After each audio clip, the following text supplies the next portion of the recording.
Boa noite a todos. É uma alegria novamente estar nessa casa de luz, de oração, de saúde, de paz.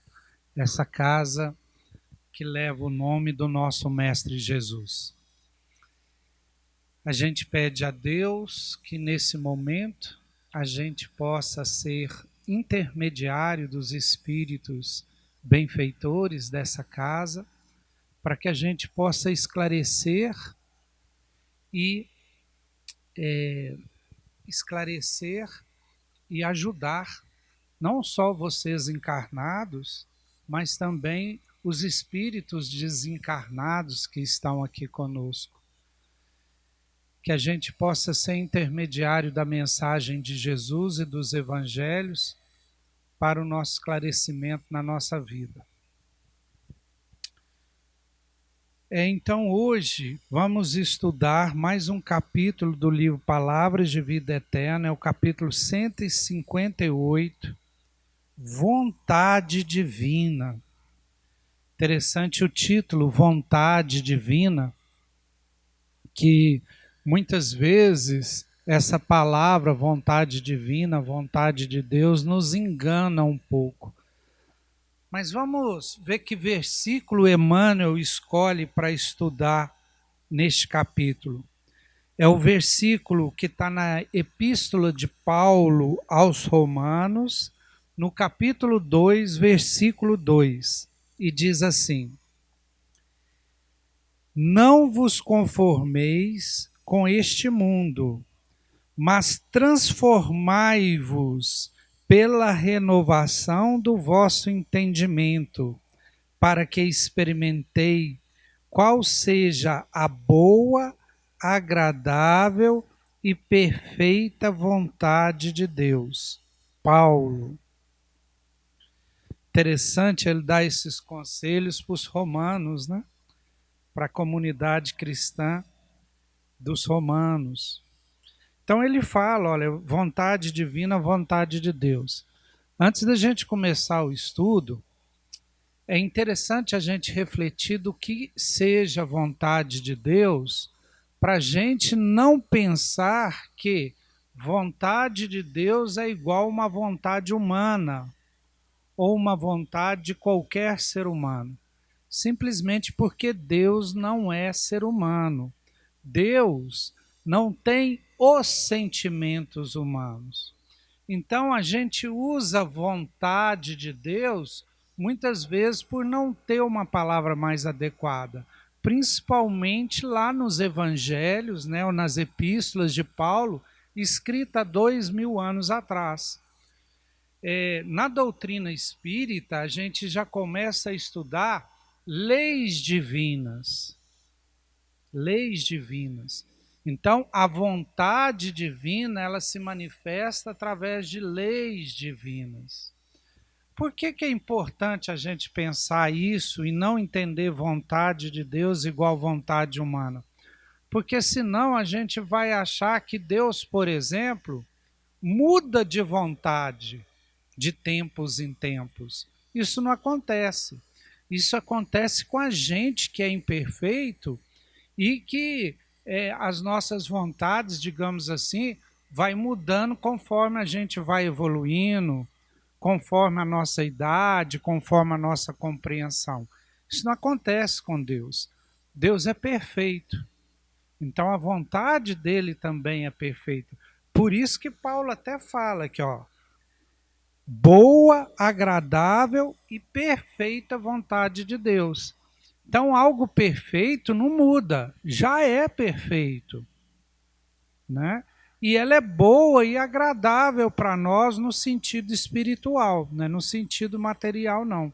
Porque muitas vezes as leis divinas, a vontade divina, pode até, por exemplo, permitir que soframos as consequências dos nossos atos, para que aprendamos. Então, o que acontece? As leis divinas, que são a vontade divina, são eternas, perfeitas, boas, justas, não muda. Por exemplo, uma vontade divina, a lei da reencarnação. Isso é uma vontade divina. Outra vontade divina, a lei da evolução. Todos nós temos que evoluir, queiramos ou não. Outra vontade divina, causas e consequências.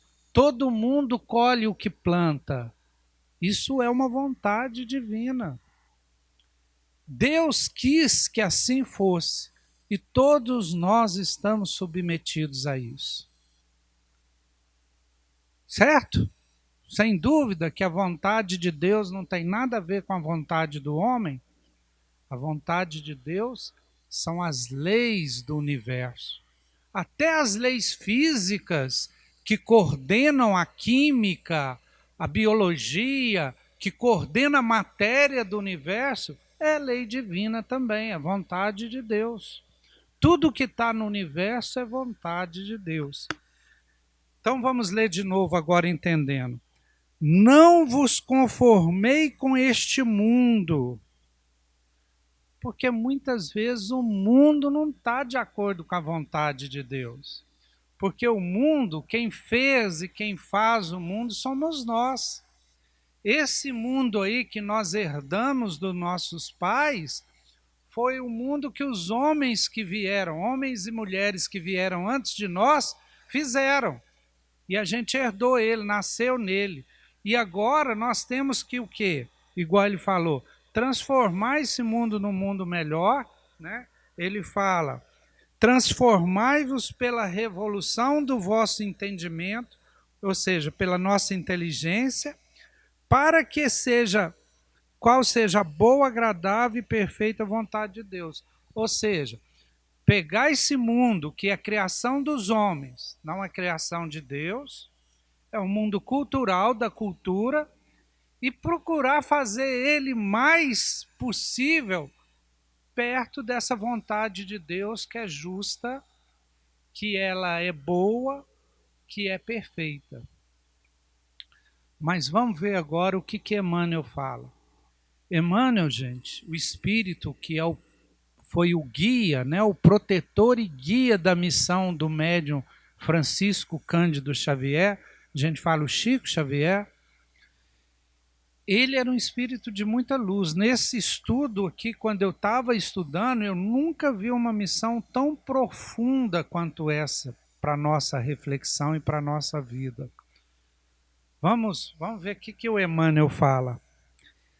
Expressa-se a vontade de Deus pelas circunstâncias da existência. Olha que interessante essa primeira fala. A nossa vida, as circunstâncias da nossa vida revela a vontade de Deus para cada um de nós. Todavia, então ele fala, as circunstâncias revelam a vontade de Deus. Todavia, devemos apreender a essência e no rumo o que nos será claramente possível. Então, olha só, ele dá duas características da vontade divina. A essência e o rumo. O rumo é sentido, para onde que vai, para onde que nos leva. E a essência é aquilo que é verdadeiro. Não é o por fora, não. Mas ir lá no interior, lá na essência, na semente, na intimidade, descobrir o que é aquilo de verdade. Não aquilo que parece, mas aquilo que é. Então, olha só, aí ele vai descrevendo um tanto de coisa que pode aparecer na nossa vida e que nós devemos buscar a essência e o rumo. Primeira,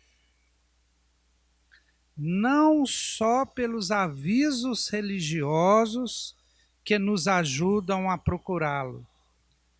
Então, a primeira forma da gente ver a vontade de Deus é pelos avisos religiosos.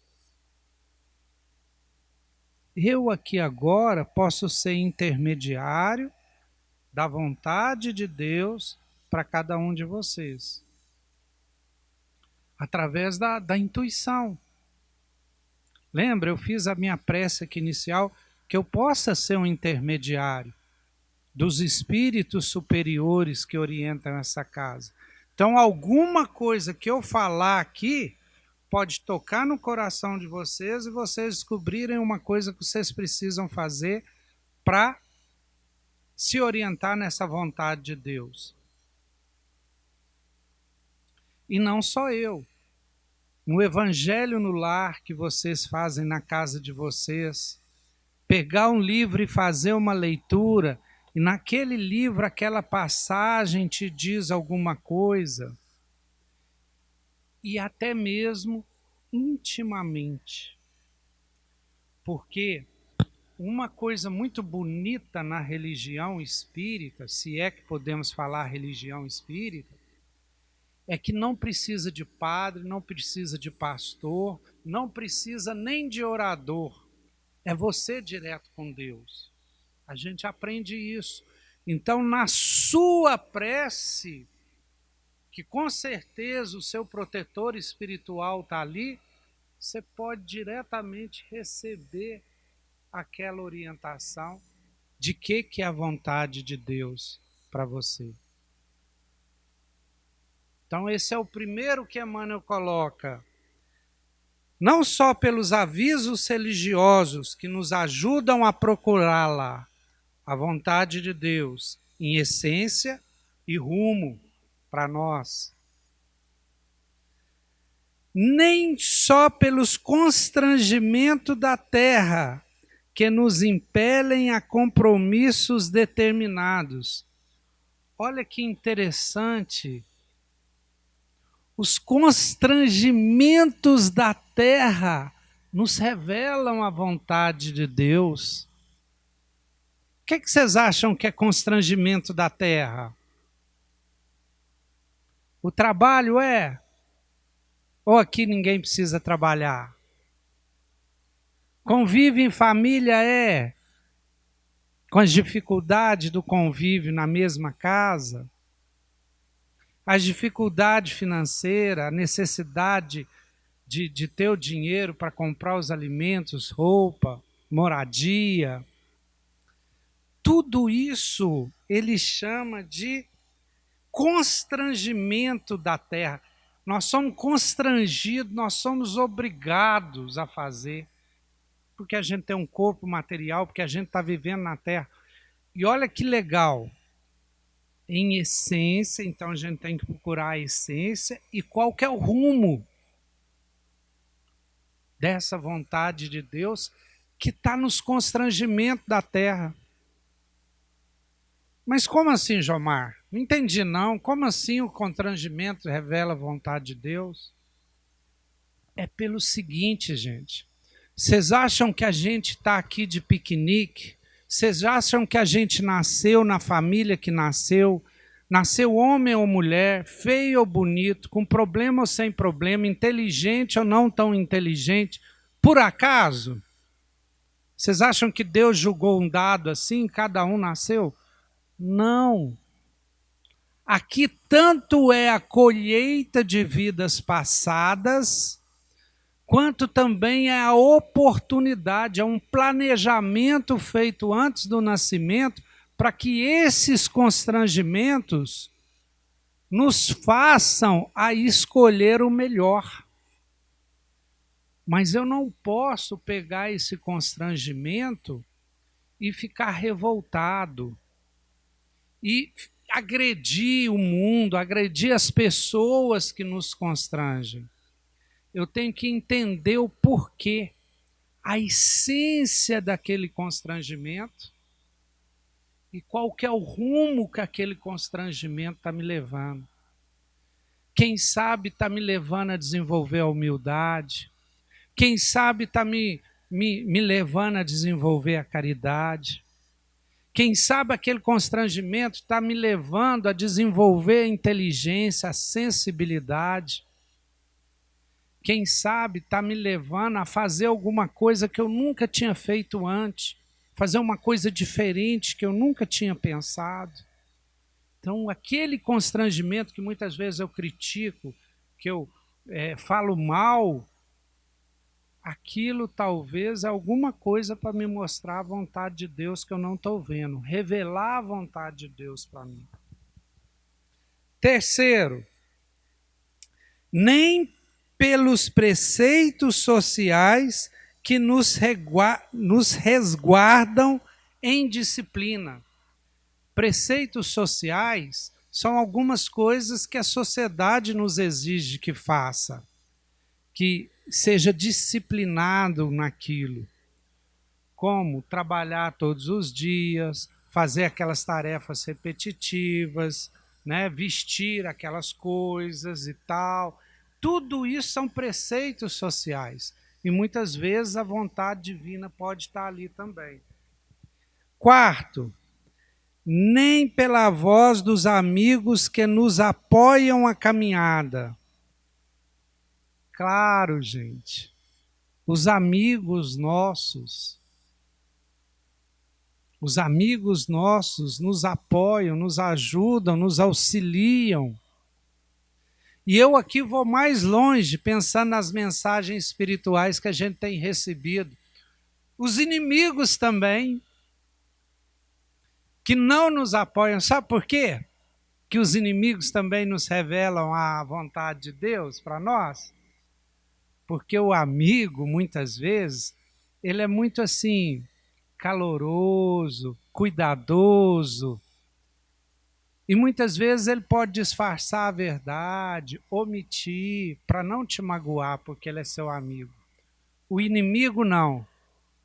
Ele é verdadeiro.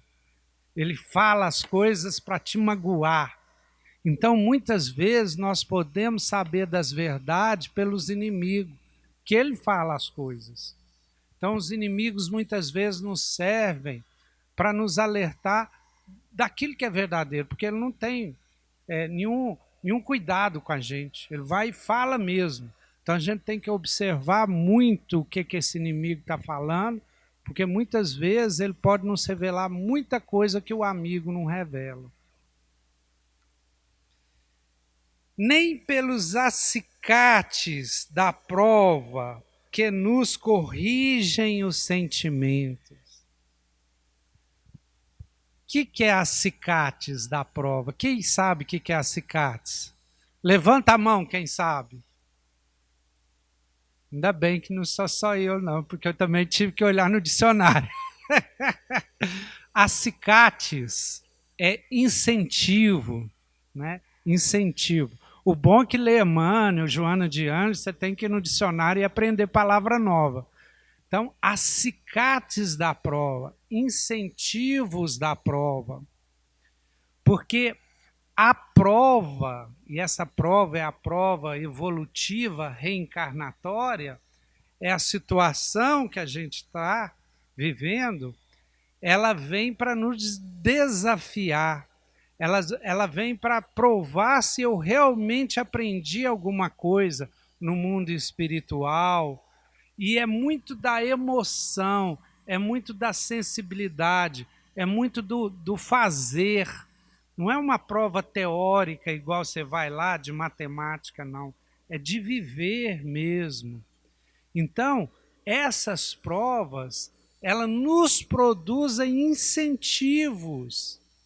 E nesses incentivos destas provas, nós podemos reconhecer ou ser revelado para nós também a vontade de Deus. Então a gente tem que analisar qual que é a essência das provas que nós estamos enfrentando na vida e qual que é o rumo que essas provas estão nos levando. A gente tem que fazer essa análise para a gente descobrir essa bondade de Deus, como Paulo fala, boa, perfeita, agradável. Porque se a gente não olhar a essência, só a aparência, e não olhar para onde ela está nos levando, o rumo, provavelmente essa prova vai ser muito ruim, muito dolorida, muito difícil. Mas se a gente buscar a essência para onde ela está nos levando, a gente vai entender a vontade divina. Então, Emmanuel, depois de falar que não é só aí que a gente encontra a verdade divina, ele fala o seguinte: a fé ilumina, o trabalho conquista, a regra aconselha, a afeição reconforta e o sofrimento reajusta. No entanto, para entender os desígnios divinos ao nosso respeito, é imperioso renovar-nos em espírito, alargando a era do conformismo, que se nos arraiga no íntimo, alentada pelo adubo do hábito em repetidas experiências no plano material. Entenderam ou a frase é longa demais? Longa, mas lindíssima, né? Um período assim que Emmanuel, numa sentença só, ele dá instruções demais. Vou ler de novo com calma e explicando. Só nesse parágrafo aqui a gente podia ficar a noite inteira debatendo. Primeiro, ele revela a vontade divina através de vários aspectos aqui, ó, de constrangimento, de virtudes, de questões sociais, de atividades, um tanto de coisa. Olha como é que ele revela a essência e o rumo. Primeira coisa que ele comenta, a fé. Qual que é a essência e qual que é o rumo da fé? Iluminação. Ela ilumina. Nós não sabemos o que nós vamos encontrar pós a morte.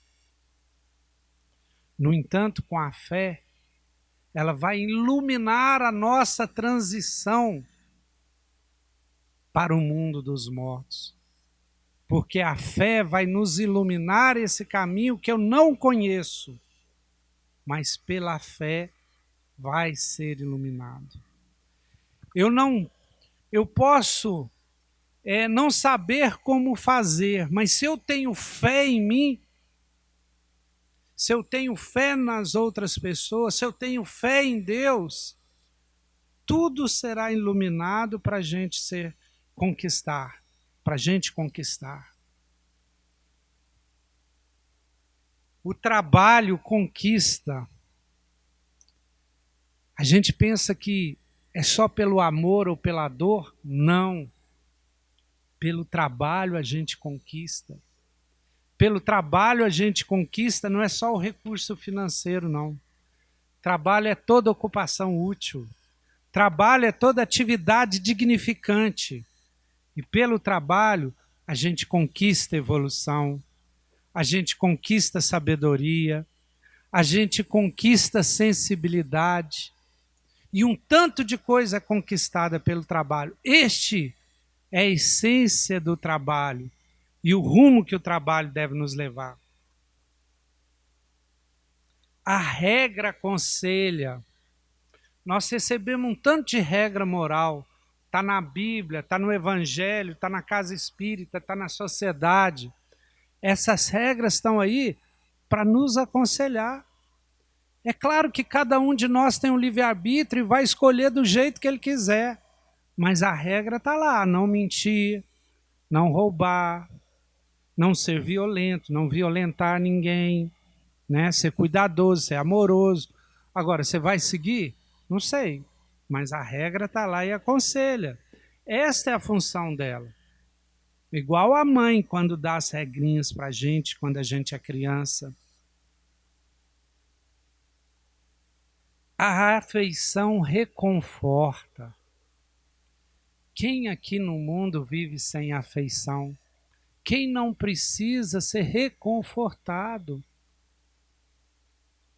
A gente precisa muito de dar e receber carinho, afeto. Essa é o sentido e o rumo do afeto, da afeição. E o sofrimento reajusta. Quem aqui está sofrendo? Vou perguntar diferente. Quem não está sofrendo? Todos nós temos algum tipo de sofrimento. Alguns pequenos, outros grandes. Só cada um sabe medir o próprio sofrimento. Tem uns que é sofrimento físico, alguma doença. Tem outros que é sofrimento psicológico, sofrimento de perdas, sofrimento de desastres. A vida é cheia de sofrimento, não tem jeito. No entanto, qual que é o sentido, qual que é a essência do sofrimento e para onde que o sofrimento deve nos indicar? O sofrimento reajusta. Então, no entanto, ou seja, apesar de tudo isso, para descobrir o desígnio divino, ou seja, a vontade divina para cada um de nós, a nosso respeito, porque quando fala em lei divina, a gente pensa lei divina para todos, mas a vontade divina para mim, ou seja, qual que é o significado da lei de evolução para mim? Qual que é o significado dessa reencarnação para mim? Como que eu vou evoluir eu nessa vida? Porque cada um de vocês tem um projeto de vida. Então, para descobrir isso, é imperioso, ou seja, é super importante renovarmos em espírito. Sem renovação, não conseguiremos descobrir os desígnios de Deus para nós. Largando a era do conformismo. Quem sabe o que é era? Era é mais fácil. Quem mexe com planta sabe. Né? É aquela planta que vai e pega as outras plantas e cresce e acaba matando, soterrando aquilo. Então a era do conformismo, se conformar com tudo, que nos arraiga o íntimo. E essa era é alentada, ou seja, ela é cuidada, alimentada pelo adubo do hábito. O hábito vira uma rotina e a gente se conforma com aquilo. E aí a gente não renova. Se não renova, não vai descobrir a vontade de Deus para nós. E esse hábito ele termina em repetidas experiências do plano material. Não é só dessa vida, mas é de vidas passadas que a gente acaba repetindo nessa vida. Então a gente repete as vidas e vai passando vida após a vida, repetindo a mesma coisa. E aí não avança, não evolui. E Emmanuel, então, termina no último parágrafo. Recebamos o auxílio edificante que o mundo nos ofereça, mas fujamos de contemporizar com os enganos do mundo. E ele fala isso para os romanos, hein? E agora Emmanuel fala para nós, brasileiros, aqui, ó. Realmente recebamos o que o mundo pode nos dar, mas fujamos de contemporizar com os enganos. Quantos enganos temos no mundo hoje? Diligenciando burilar-nos cada vez mais. Ou seja, disciplinadamente, com esforço, burilar-nos, melhorar-nos, autoconhecermos, né? Buscar nossa própria melhoria cada vez mais, porque a educação conosco, olha só, educação conosco, burilamento, é um clarão no âmago da própria alma. E por muito brilhemos por fora, no jogo das ocorrências temporárias da instância física, nada entenderemos da luz de Deus que nos sustenta a vida sem a luz em nós.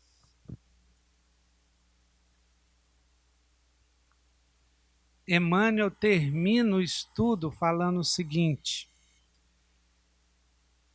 que não adianta saber a vontade de Deus se eu não criar dentro de mim mesmo, pela renovação, pelo burilamento, pela educação, a minha luz própria. É isso que o Paulo quis dizer lá no início, quando ele fala assim, ó, pela renovação do vosso entendimento, para que entendeis que a vontade de Deus é boa, agradável e perfeita. Se a gente não fizer essa renovação interior, se não acender a minha luz, eu não conseguirei enxergar a luz de Deus para comigo.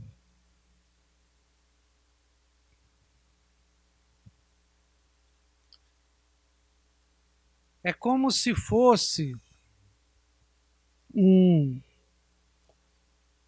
uma pessoa andando no deserto e que tivesse dentro de si tudo que fosse necessário para atravessar o deserto.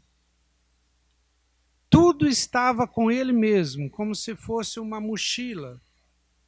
Lá tivesse a água, tivesse o pão, tinha o remédio para ele passar, porque o sol era muito quente.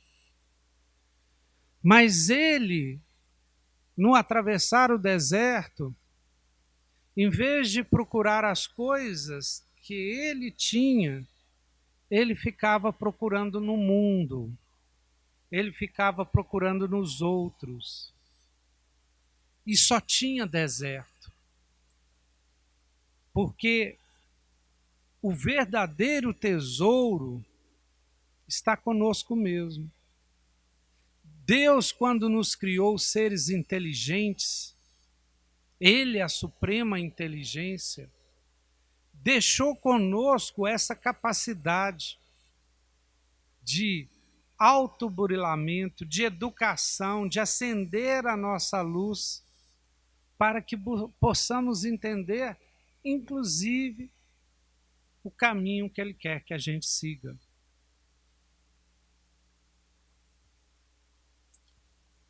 Sabedoria para poder escolher. Quem aqui sabe escolher? Nós podemos ter o conselho das regras, as provas, os constrangimentos, tudo aquilo, a fé, o trabalho, o sofrimento, mas ainda assim é necessário a renovação interior. Se não fosse assim, gente, Jesus teria salvado todos nós. Jesus teria pego cada um de nós no colo e levado para o céu, para o reino dos céus. Mas é igual alimentar. Uma mãe consegue alimentar pelo filho? Não, ela tem que ensinar o filho a se alimentar. Um pai consegue andar pelo filho? Não, ele tem que ensinar para que o filho ande pelas próprias pernas. Assim é Deus conosco. Ele deixou tudo aqui para a gente, mas a gente tem que correr atrás. A gente tem que se alimentar, a gente tem que andar, a gente tem que acender a nossa própria luz. Essa é a tarefa. Ah, mas como fazer? Através de tudo que vocês escutam, em todas as palavras, leem todos os livros. E fazer, realizar. Não é só ficar na teoria. Fazer. Ah, mas o que eu vou fazer? Não sei. Cada um tem que descobrir o que tem que fazer. Eu já tenho uma dificuldade danada para descobrir o que eu tenho que fazer. Cada um tem que descobrir o seu sentido. A sabedoria de escolher. Que Jesus, né, esse mestre que deixou todas essas mensagens, que inspirou os evangelhos, né, que os apóstolos escrevessem os evangelhos, que inspirou Paulo, né? Paulo, um exemplo para nós, Paulo de Tarso, que se converteu e que, tendo um encontro com Jesus, nunca mais foi o mesmo. Emmanuel, né, que escreveu esse livro, que também teve um processo de conversão quando conheceu Jesus, possam nos orientar, possam nos ajudar nessa missão nossa de todo dia, nessa missão nossa de descoberta, né? Descoberta da nossa essência e do rumo que a gente tem que levar.